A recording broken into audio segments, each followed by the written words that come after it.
Hello and welcome to the More Cheese, Less Whiskers.com podcast. My name is Dean Jackson, and today we've got Janice Berthold with us. And Janice is a insurance specialist in California where she works with large companies with 200 plus employees who have large workers' comp insurance premiums. And she works with helping them not just lower the cost of their premiums, but to change the way that they approach workman's comp, the entire assessment of the way they handle everything in their company, from safety, from risk assessment, from all of the things that go into creating a great environment. She's had great success. She's been doing it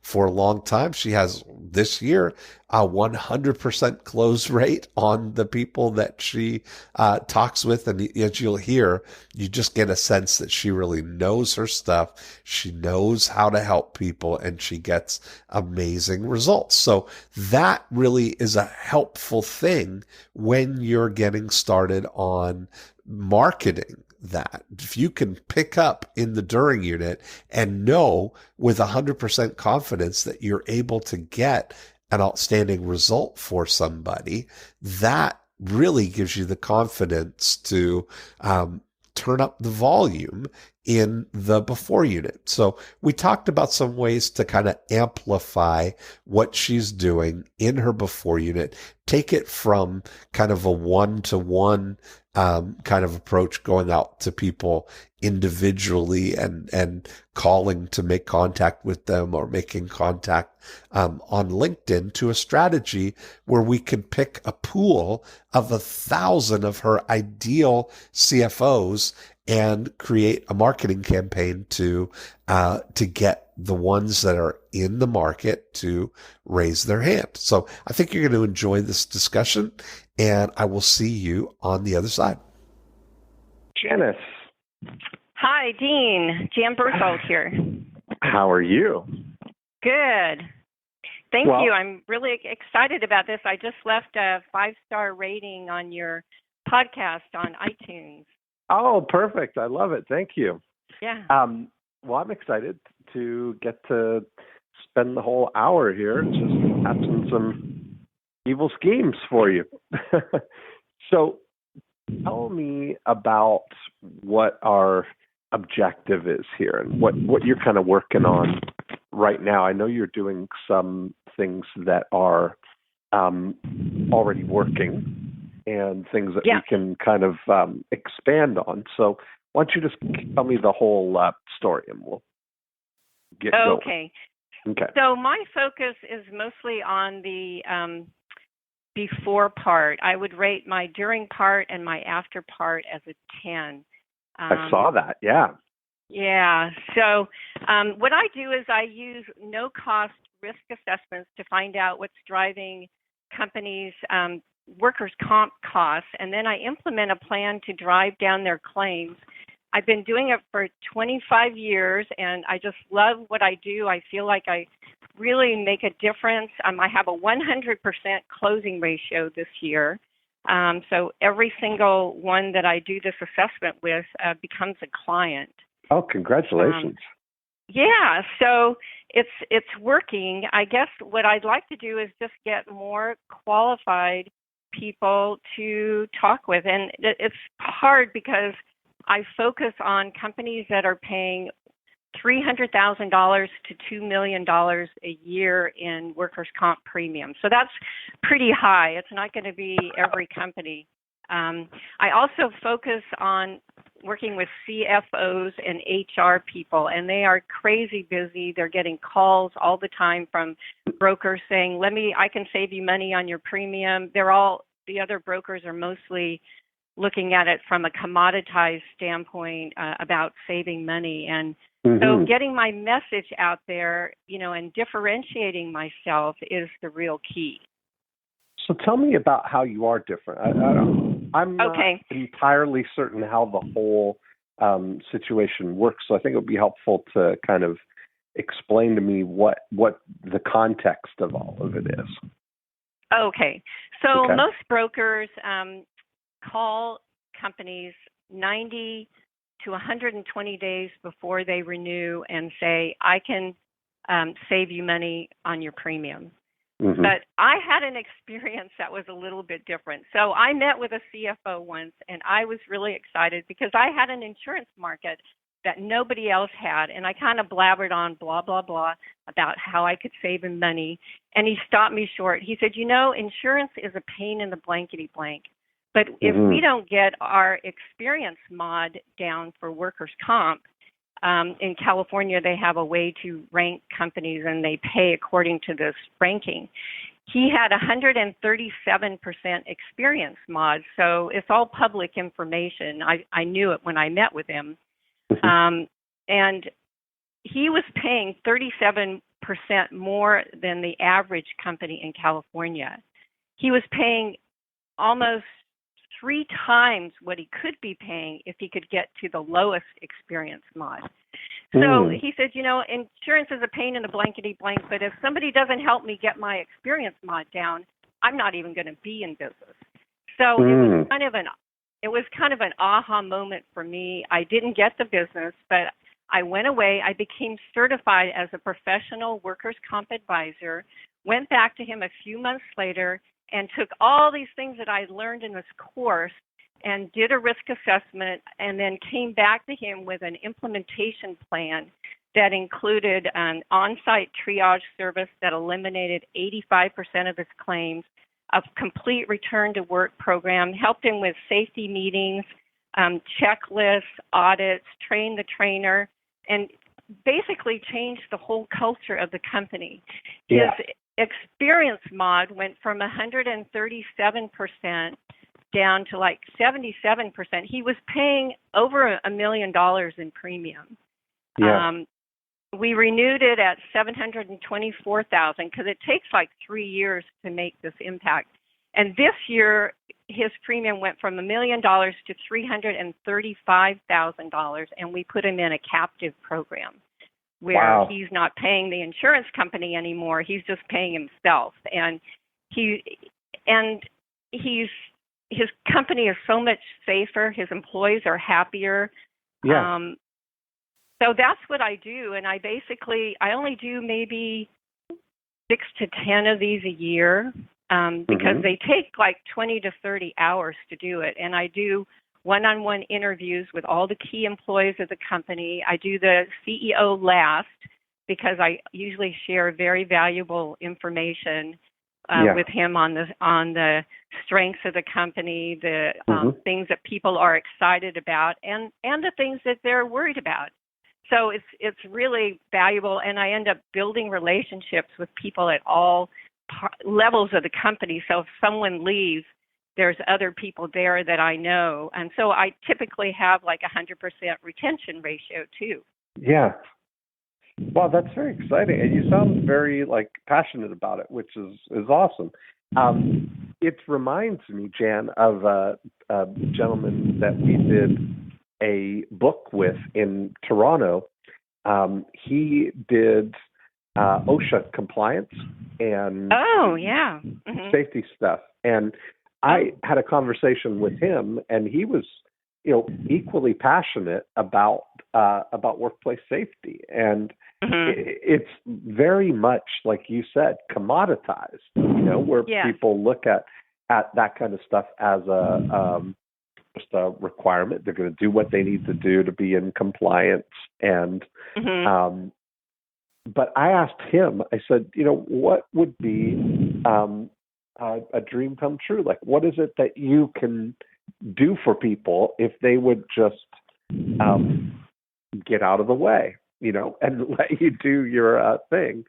And he started outlining how actually it can, just the way you described it, you're talking about the other side of it. It can lower their cost of insurance. It can lower the claims. It can create a happier work environment, all of those things. And so we did a book called Return on Safety. And it was okay. about turning workplace safety into a competitive advantage and bottom line profits. Now, I love it. Yeah. Yeah, what that does is that elevates the conversation to another level where it's not just a expense that we want to get handled at the lowest possible cost, but as an investment that we can get a return on, Yes.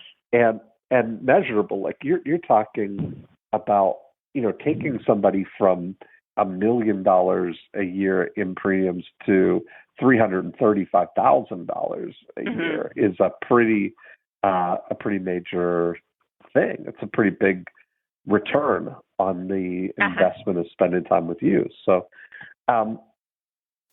I wonder what the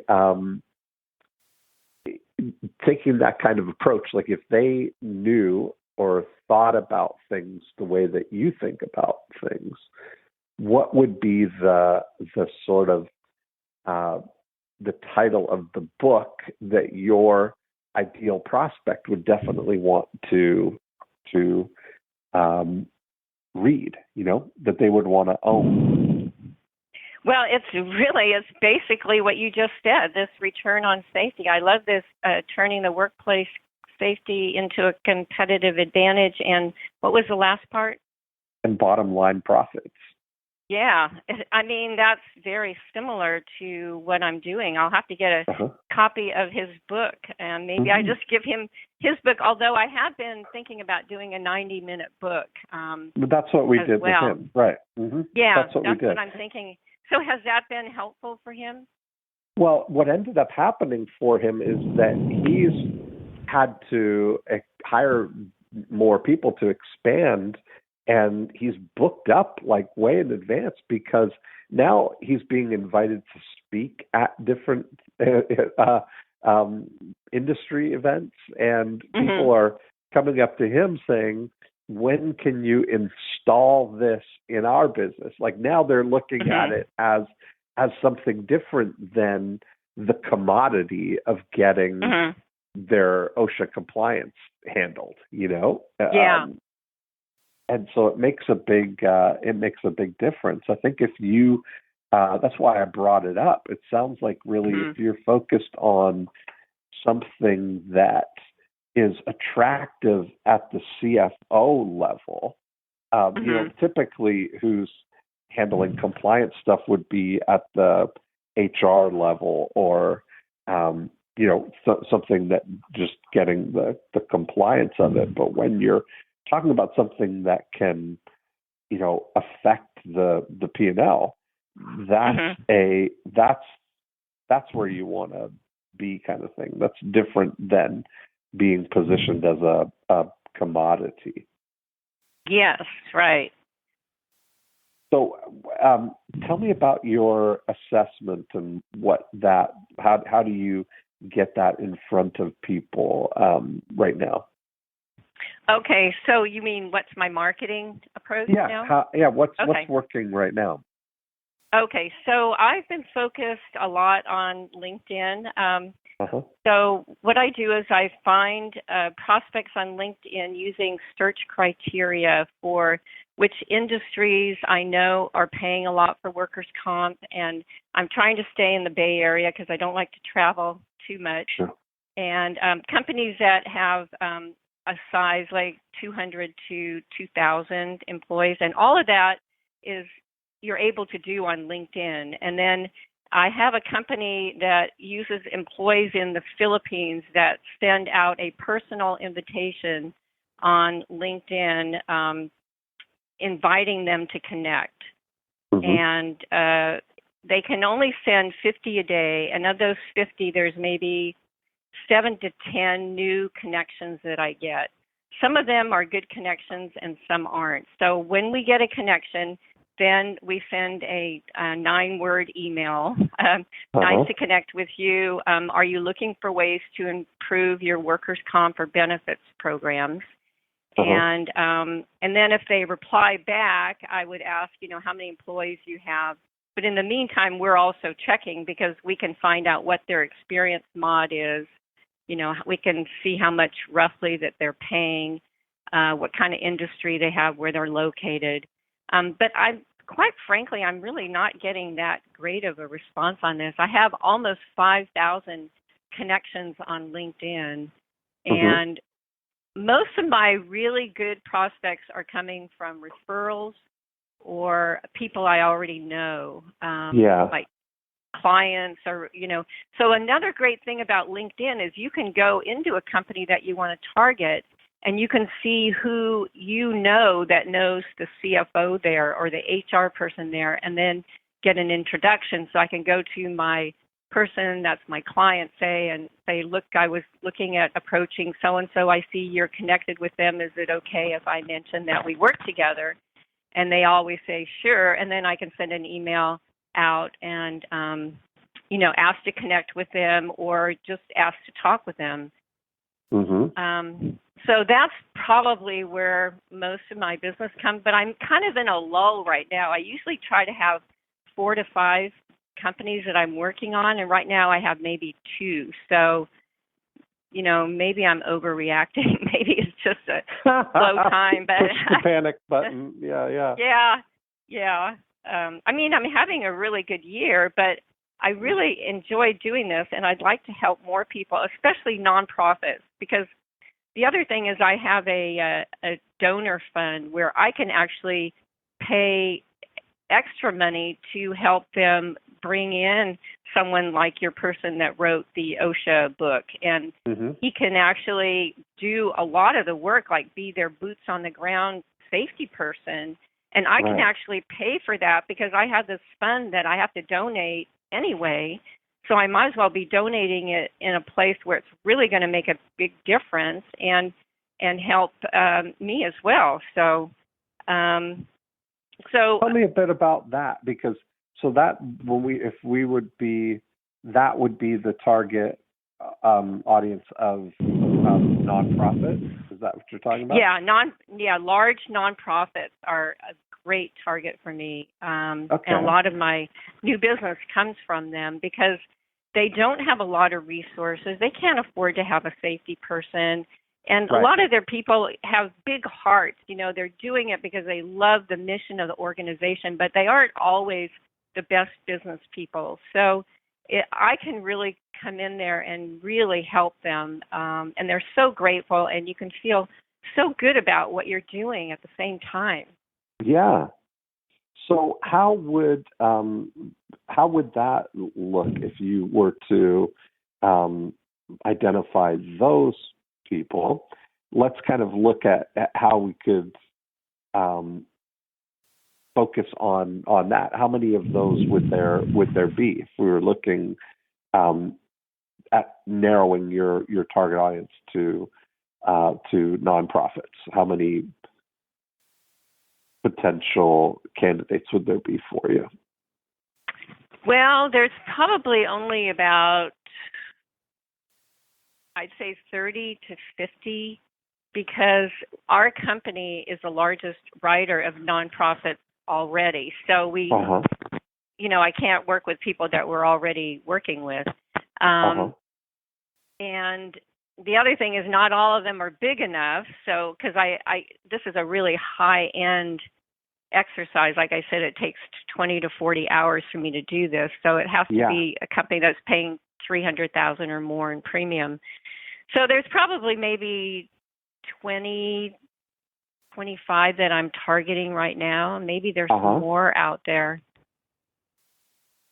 These are, I'm wondering, your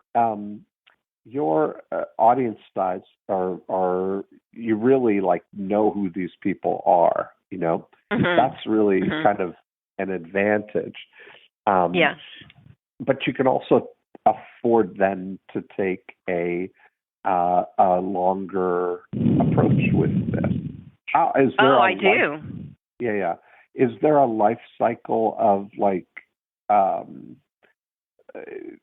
does somebody's policy have to be expiring, or how does? Yeah. So explain that. Yeah, the beauty of this is it's like an annuity model. So you get a client 1 year and they renew at the same premium or more, whatever, the next year. And every year they're required by law to have this. So, if you do a good job, you're going to continue to have a great client. Oh, that's awesome. And you get the same percentage on each on the renewals as well? Yes, right. Wow, so it's a nice annuity for you too. Yeah, it is. Yeah.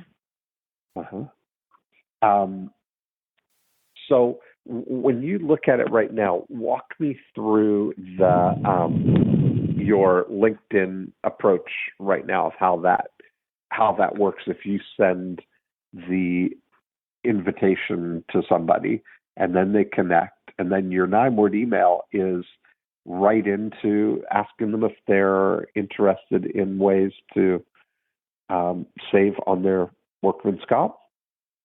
Yeah, basically. And I just kind of started the welcome message before was nice to connect. What are your main challenges now? I have a large network, so I may be able to help. And I really wasn't getting a good response on that, probably 2%. So I just started adding the 9-word email, and I'm still not getting a great response. Maybe I'm getting 3%, and mostly they're not qualified. They're smaller companies. Right.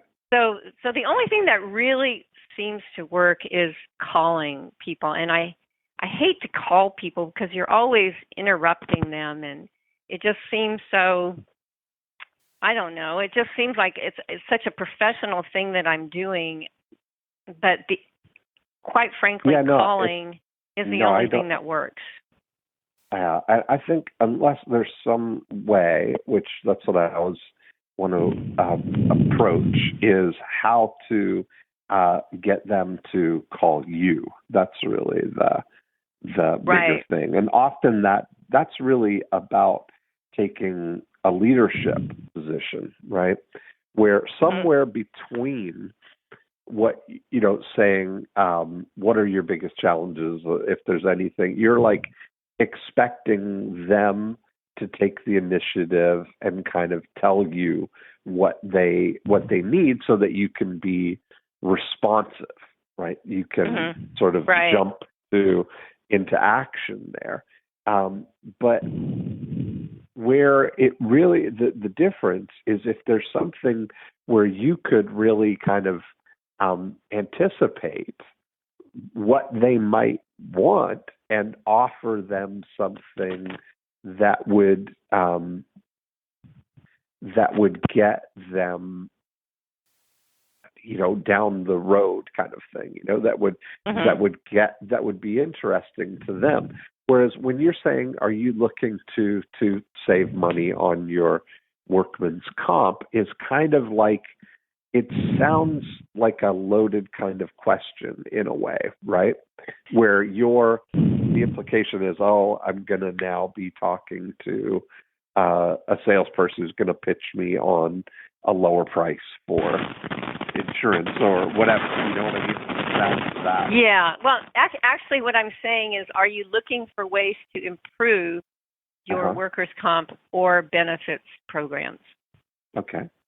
And that would be, again, sort of a loaded question as an initial thing. Whereas if you were to say, hey, thanks for connecting. I have, if you're saying like that, I wrote a book and have the title of the book. Would you like me to can I send you a copy, or would you like me to send you a copy? Oh, okay. Would be a different sort of, I like that. Right. Where you're, showing something there, or Yeah. Are you a broker Yeah. in that there's a marketplace of insurance providers that you select the right one for them? Yes, kind of that's thing? exactly. Yes, that's exactly what we do, and I have a whole team that does that. Okay. So one of the things that if you can shift towards sort of market data might be a nice shift, right? Like if you had if you offered somebody the, the August 2017 report on California workmen's compensation insurance rates, something that if somebody's in the market and shopping for insurance might be interested in having access to, right? Just even to see that there's a sense of if I knew what all what the options were, that would be something that would be valuable. Mm-hmm. Yeah, so that's what I'm mentioning that when I do the connection that I found some. I've noticed a few things when I was researching about their company. I hope you're okay with sharing some insights. Let's connect. That's when they connect, and then I was saying, I was offering to show them where they are compared to their peers. But again, I'm not really getting a good response on that. But there's a difference between, and I want to be clear on the distinction here, because I think when you get it, you'll understand. When you're saying what you're offering to do for somebody sounds like you're going to do a custom piece of work for them, right? That you're going to have to research and do some thing, which sounds like it's they're indebting themselves, right? That they're getting into. Nobody wants anybody to go out of their way, right? Right? Like it's the same. We always talk about it that, like in a hospitality situation, right? If I, if I say, you come to my office or you come to my house, would you like a cup of coffee? More often than not, people will say, well, are you having one?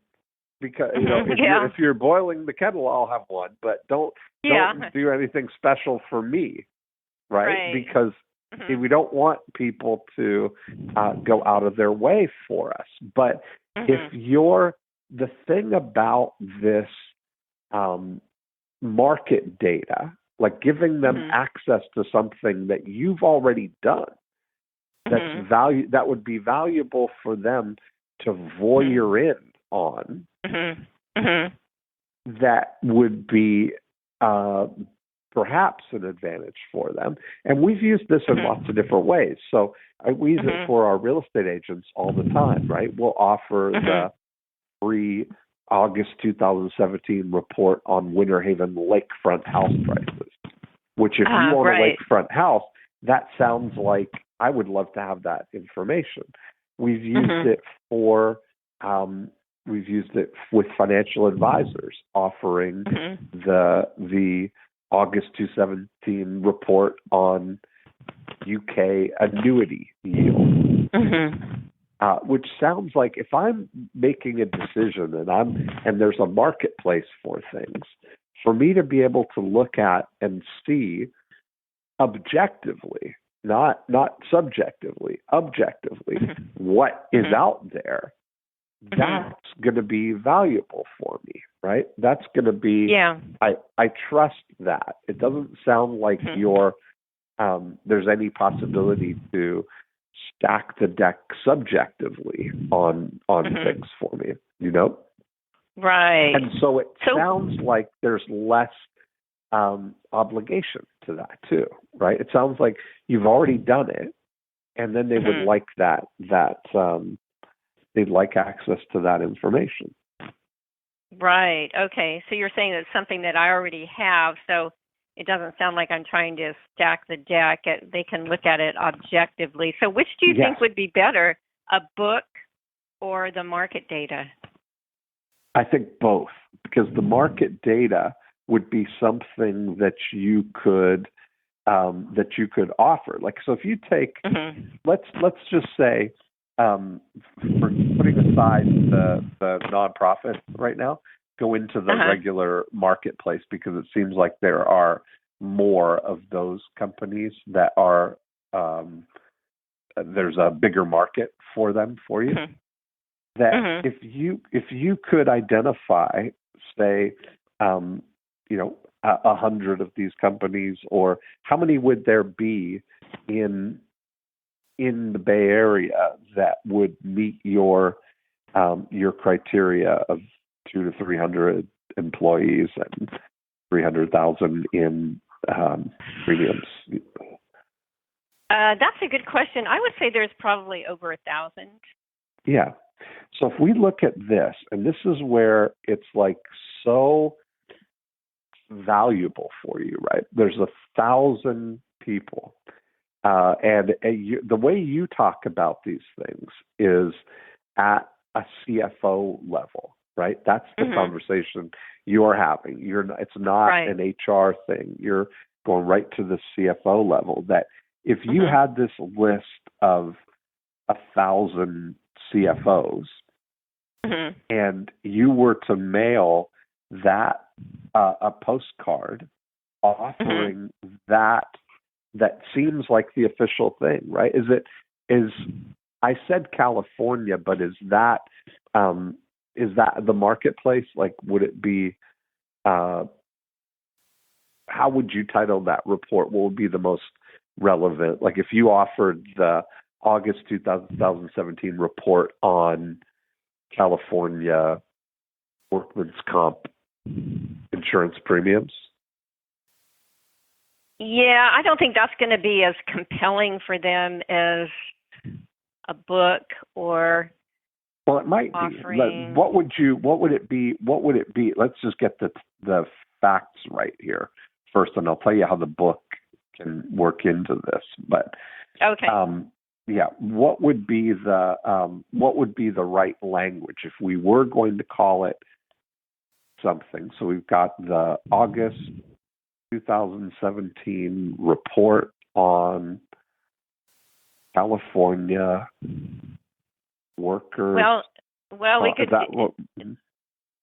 There have been rate reductions that have been published, so I could send out, I guess, the current rate reductions. I do have this report I can get from companies that will show their class code and what various companies are charging for workers' comp. The only problem with that is it's not always reliable, and it's not always, and sometimes it shows companies that will quote their premium, and then you find out when you go to that company that they don't. So I would hate to be charged with bait and switch, by offering something that it can't really deliver. Besides, when you talk about premium, you're just commoditizing it again, and I'm trying to get away from commoditizing it. I get it, but that's where people start. That's what they're thinking initially, as the data is the data, right? And the whole point is just that they're starting this, and then you can steer the conversation towards the next step of it, where now the book then accompanies the report. So what we do on the real estate side is we offer that report on San Francisco condo prices or North Beach condo prices or whatever the even specific areas, right? And that's what gets people to raise their hand. But then along with the market data, then we send along with it a book on how to sell your house for top dollar fast. even though they weren't responding out of a asking for information on how to sell their house.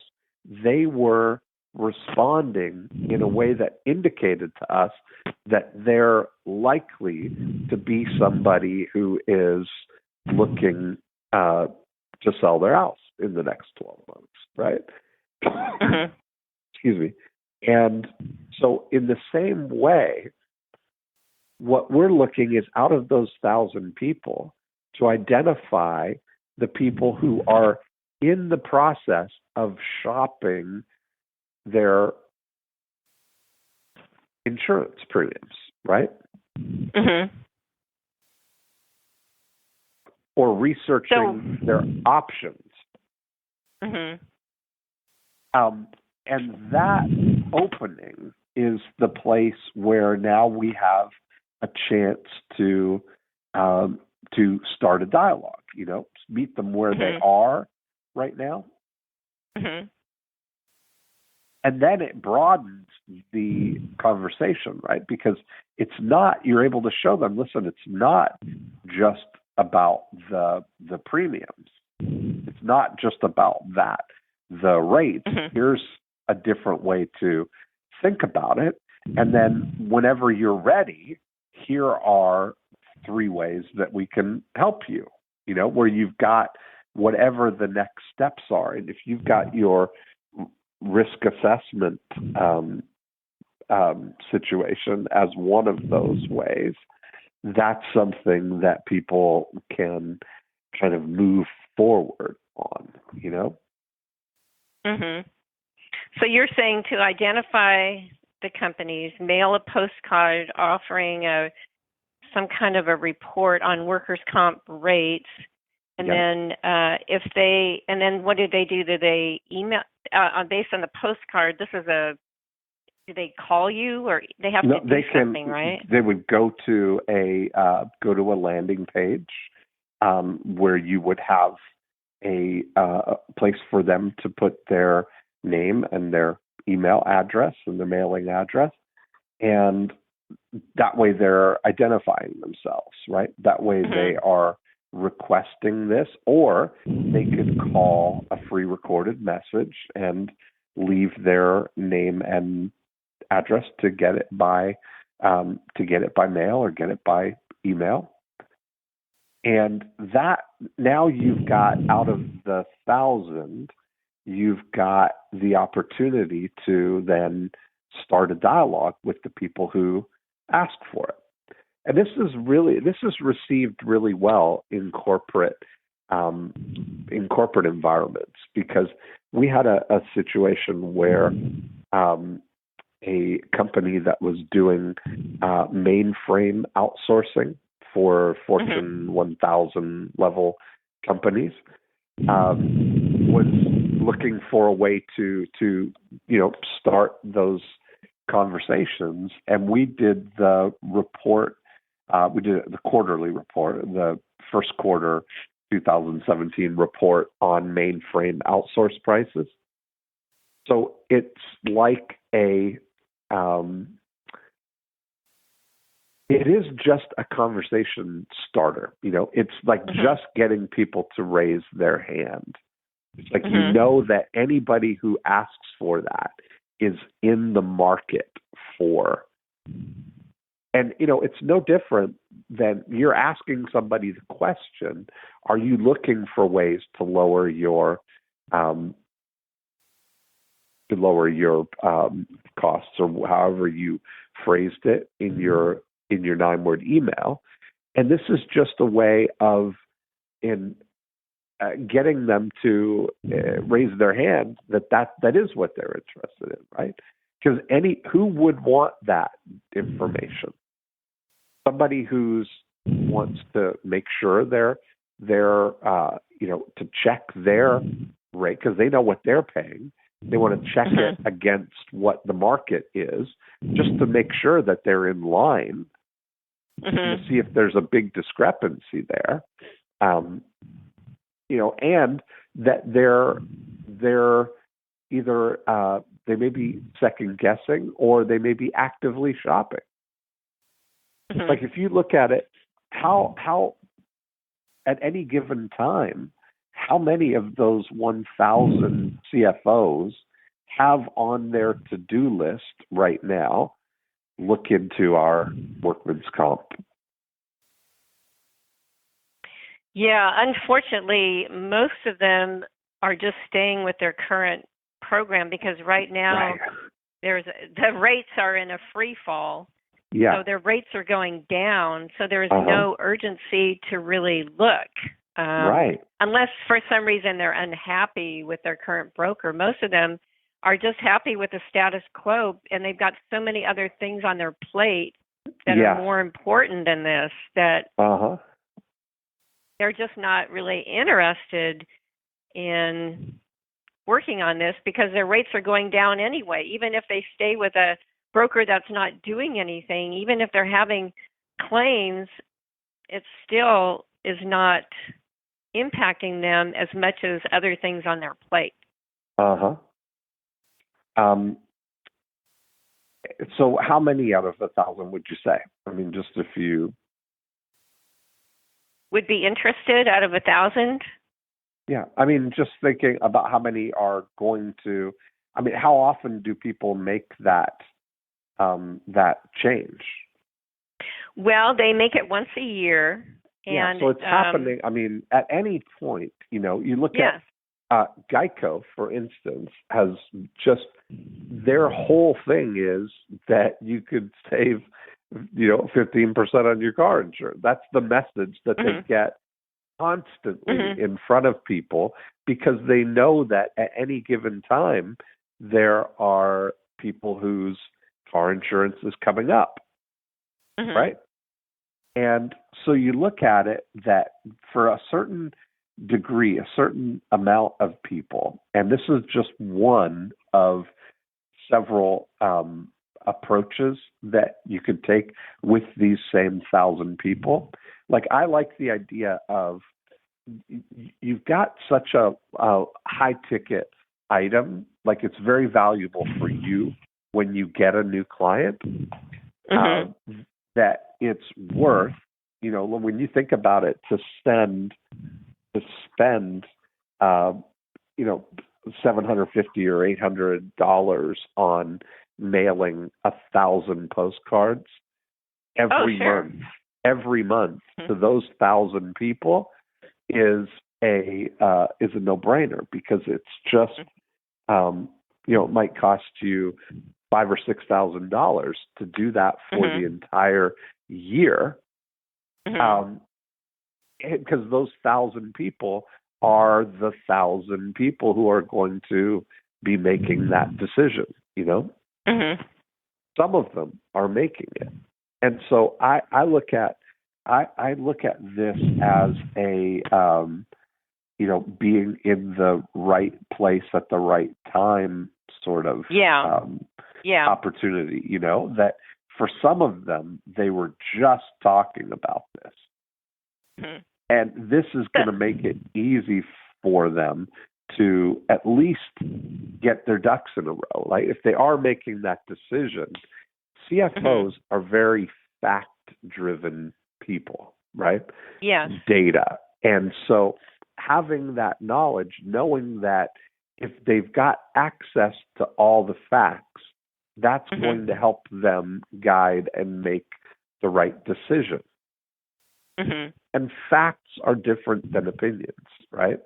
So when you look at it, leading with being the gold mine that they would love to discover if they're looking through this, right? Like if everybody's happy and it's not even on their radar and they've got lots of other things going on, you have to convince them that this is something that they want to do. Now, and that's an uphill sort of situation, right?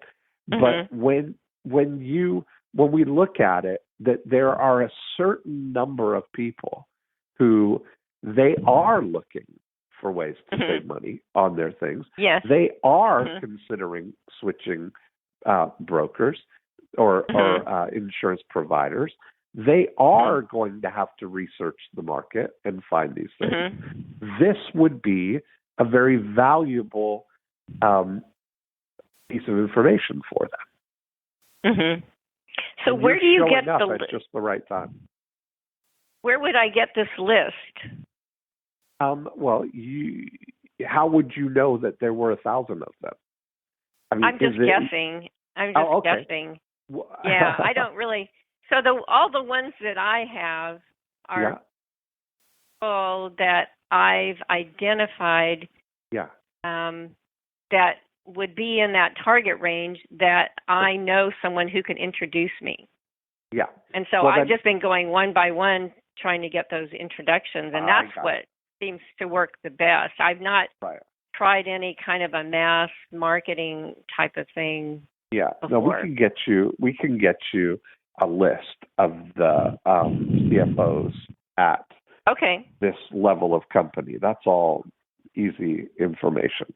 You want CFOs with 300, 200 plus employees. Yeah. And that's, even that level is, and within a radius of San Francisco. That's easy. Yeah, and with a certain and with a certain SIC code, because if they're a software company, they could have 5,000 employees and their premium wouldn't even be nobody's getting so they're getting carpal tunnel or whatever. That's it. Right. Yeah. They wouldn't have a need. They wouldn't be having any claims. So if you could tell me how to do that, I'd be willing to try that. Yeah, no problem. That's an easy thing. And I just think that opportunity would be certainly one way of reaching the people who it's already on their mind, Mm-hmm. Because that's the thing. For out of 1,000 of them, at any given time, it's crossing their mind, or they're definitely going to do something about it. I would find it inconceivable that of 1,000 of them, that none of them are going to change their providers in the next 12 months. That seems unlikely, Mm-hmm.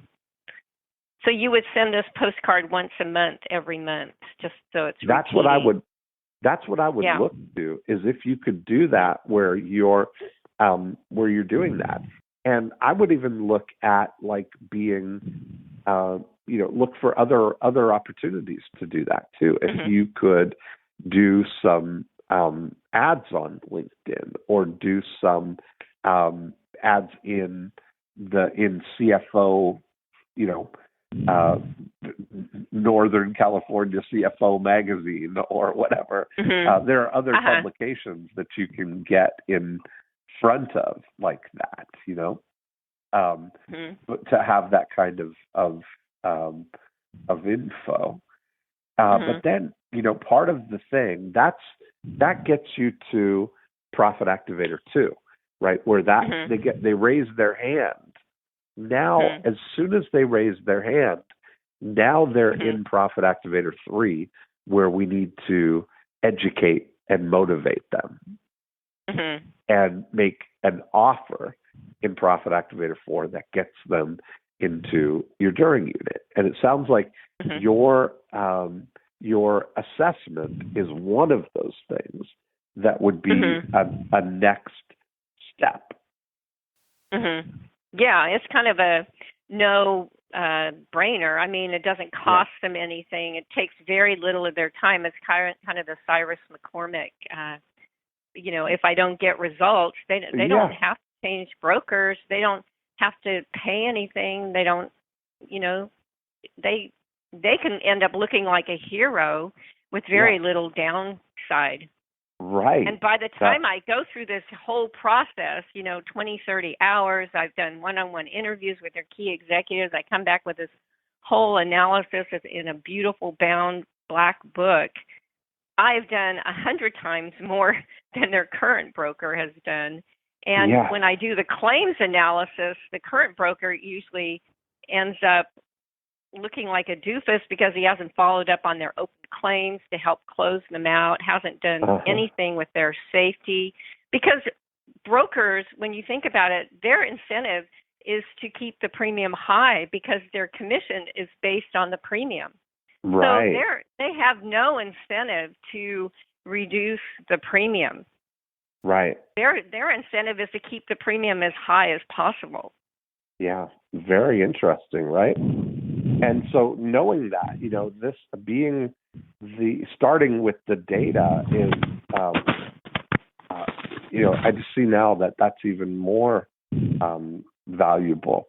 Then part of the thing is once somebody responds, now you've got an opportunity to send a series of newsletters to them that, or reports to them that show the different things that you're doing, right? That become that you're highlighting case studies, that you're breaking things down, sharing options, sharing what other people did, and all the while offering them the next steps, right? Do you have any other next step aside from the risk assessment? What would be another kind of moving forward next step?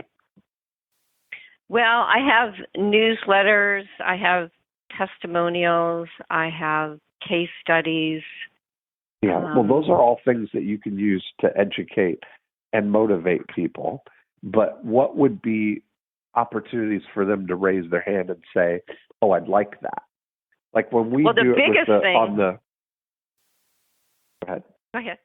No, I was going to say when we do it on the real estate side, when somebody raises their hand and asks for the report on lakefront house prices, that we know that the next step, they're either going to want to know how much their house is worth, or they're going to want to know what they should and shouldn't do to get the house ready to sell, or they might be just kind of biding their time. And if you had a buyer, they would sell, but they're not ready to put it on the market yet. That would be kind of the scenarios of where people are at. So we have offers specifically for those situations, right? So we have a pinpoint price analysis for the people who want to find out exactly what their house would sell for today. We have a room-by-room review, which shows people everything they should and shouldn't do to get their house ready to sell. And if they're not ready to put their house on the market, well, we may be able to sell it without even putting it on the market through our silent market, because we're always working with buyers, right? So those three things sound like they meet the different needs that people have, So what would be, is there anything that kind of reminds you or stimulates thought-wise? Yeah, the biggest thing that I do is I can do a claims review. So they send me copies of their last 3 to 4 years of loss runs, and I do an analysis of what's driving their claims, which claims are still open that should be closed.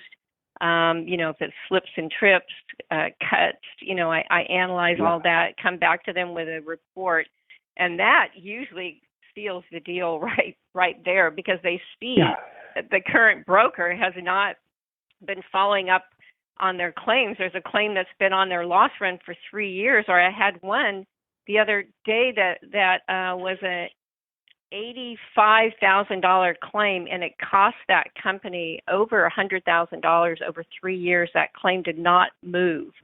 Because if nobody's calling these claims adjusters at the insurance companies, the claims just go to the bottom and they just sit there, and people stay off of work, and the company's just paying all this cost. And so that usually seals the deal right there.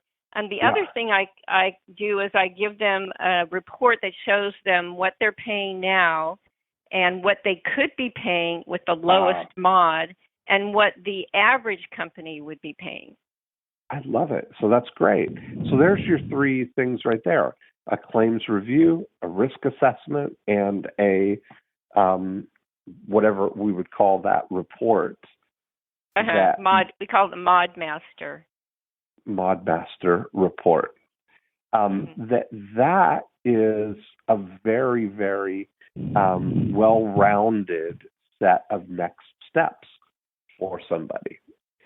So you can imagine now the sequence would be that you've got these 1,000 names. We send a postcard offering the August 2017 report on California workman's comp insurance premiums. Excuse me, or whatever we would call that report, whatever's appropriate. When they respond, we send them that report along with a book that outlines your whole philosophical approach to this. And whenever you're ready, here are 3 ways we can help you with your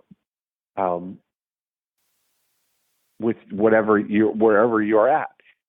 A claims review, we can do a risk assessment, or you can get a ModMaster report. And that seems like really well thought out and easy for people to respond, right? Rather than sending people information and sending them and say, if there's anything we can do to help you, or if you have any questions, please feel free to reach out. All that stuff, we're being a leader right now, packaging up the best information and anticipating what that next step is going to be. I like that, Yeah, it's just that I've never done this mass marketing type of thing. Right. It's all been, by referral only, and it's been hard to get people on the phone because they're so busy, and it's hard to get them. But you're right. If I could find the people who have the need, it's like the guy with a sword in his chest, and I'm the surgeon who can fix it. I mean, if I could get those people to raise their hand, then I can start a conversation, and that would be good. And they're going to raise their hand with what limited knowledge they have. They may think that the way to get this under control is to lower our premiums. They may not be thinking that, well, if we could improve our mod or reduce some of our risk, or be more efficient with our claim, or any of the things that to do. That's not what they're thinking initially, because if they knew what they would be doing things differently. But they don't know that yet. So the only way they know is to, at least if I could lower the premiums, that's going to be a step in the right direction. Yeah, right. So you kind of meet them where they are, right? Yeah, so I'm kind of doing something like this. I have a company, the same company that sends out the invitations is also, it's another company, is doing an search engine optimization, and they've done it for 1 month and they got dismal results. So they're trying again a new thing where it's, are you paying over between $300,000 and $2 million in premiums? If so, you should ask us for our free assessment. But they haven't gotten any response on it. Yeah, no, that's not. Anytime when you're trying to convince people of something with limited information, it's not ideal. We want to get a message in front of somebody that is going to appear like the gold mine for them, Are there situations where, I don't even think, you just look at it, that those 1,000 people, those 1,000 CFOs, that's a big opportunity for you. Yeah. Yeah, the other thing that I do in addition to the workers' comp is I make sure they don't have gaps in insurance or overinsurance. I have a 125-point checklist. I had one company where I did this assessment picked up all their policies, reviewed them, found out they were paying insurance on a lease that they didn't have to pay for because it was paid for by the landlord. And Wow. I found all kinds of errors on their directors and officers liability and ended up saving them 14% on their premiums. But again, Yeah. it's a more of a professional approach because again, if they a wouldn't CFO, even know. Yeah, they wouldn't even know to ask for that, right? Because that didn't cross their mind. And that's why you have to lower it. Yeah, you have to lower it to the level of what they know to actually look for, you know? Right. Yeah. Yeah, because these CFOs, if they have so much responsibility in a company, and if they have a claim that's not covered, it's not just catastrophic for their company, it's catastrophic for their career. So they need to know what's covered, what's not covered, and then they can take it to the board, take it to the CEO, and that way if there's a claim that's not covered, they're off the hook. And this is another service that I provide with that risk management assessment. Absolutely. And these guys are fact finders too, you know. I mean, that's the thing, that having data, it's always better to have all the information. And if you've compiled all that information together, that's going to be useful for them. Yeah. I like it. Yeah, I'll definitely try it. I've tried everything else, so I mean, I'm having a lot of success. Obviously, 100% closing ratio, but I would just like to get more qualified prospects. Yeah, and I think that's the thing is let's pick those, pick the right 1,000, and you know, and then move forward because it's just a matter of getting people to raise their hands so you can start a dialogue with them, you know? Right. Yeah. It's all very exciting, Jan. I think you've got some big opportunity there. Yeah, I appreciate it. I feel like I'm really doing good stuff, and I get up every day and look forward to it. So. Oh, that's awesome.